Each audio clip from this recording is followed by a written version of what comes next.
Nature is not a trend, not a marketing slogan, it is our lifeline.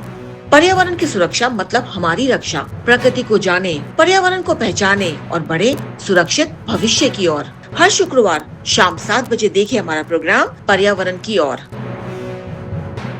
सभी को पता है कि सूरज की झुलसती तेज गर्मी, खतरनाक पैराबैंगनी किरणों से हम धरती की ऊपरी सतह में मौजूद ओजोन लेयर के कारण ही बचे हुए हैं। अगर ये ना हो तो गर्मी के कारण धरती का अस्तित्व ही खतरे में पड़ जाएगा। लेकिन यही ओजोन जब हमारे आसपास की हवा में बढ़ जाती है तो यह एक खामोश जहर बनकर काम करती है। और एक अध्ययन ने चेतावनी भी दे दी है कि भारत में बढ़ती हीट वेव अब सिर्फ गर्मी का संकट नहीं रही, बल्कि है ओजोन प्रदूषण को भी बढ़ा रही है, जिससे दिल और फेफड़ों की बीमारियों का खतरा तेजी से बढ़ रहा है। आपको बता दें कि वायुमंडल की ऊपरी सतह में मौजूद ओजोन पृथ्वी के लिए तो सुरक्षा कवच का काम करती है, पर जब यह जमीन के करीब बनने वाली ओजोन एक जहरीली गैस है जो सांस, फेफड़ों और हृदय पर गंभीर असर डालती है। वैज्ञानिकों के अनुसार ओजोन हवा में सीधे नहीं छोड़ी जाती, बल्कि यह तब बनती है जब नाइट्रोजन ऑक्साइड और फॉर्मल्डिहाइड जैसी गैसें तेज धूप में प्रतिक्रिया करती हैं। लू के दौरान तापमान बहुत अधिक होने से यह प्रक्रिया और तेज हो जाती है। यही कारण है कि गर्म दिनों में ओजोन का स्तर अचानक बढ़ जाता है।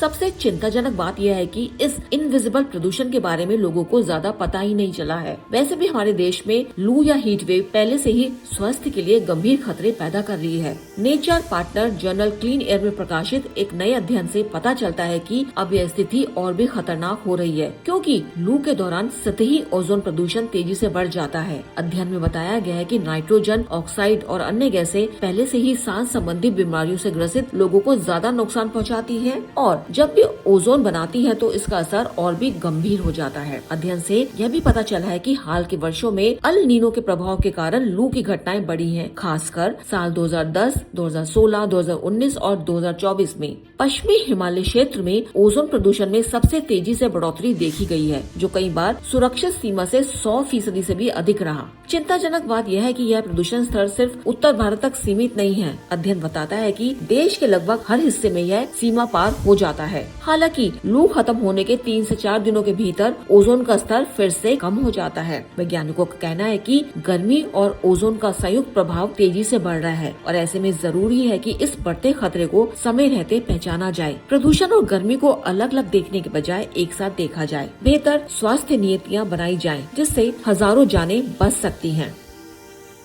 अनुजैन के साथ आई ऑफ ट्रुथ ब्यूरो। हमारे चैनल आई ऑफ ट्रुथ को सब्सक्राइब कीजिए YouTube पर, इसे फॉलो कीजिए Facebook पर, Instagram पर, Twitter पर और कू पर। हमारे चैनल के बारे में फीडबैक देने के लिए हमें मेल कीजिए ioftruth.6@gmail.com पर।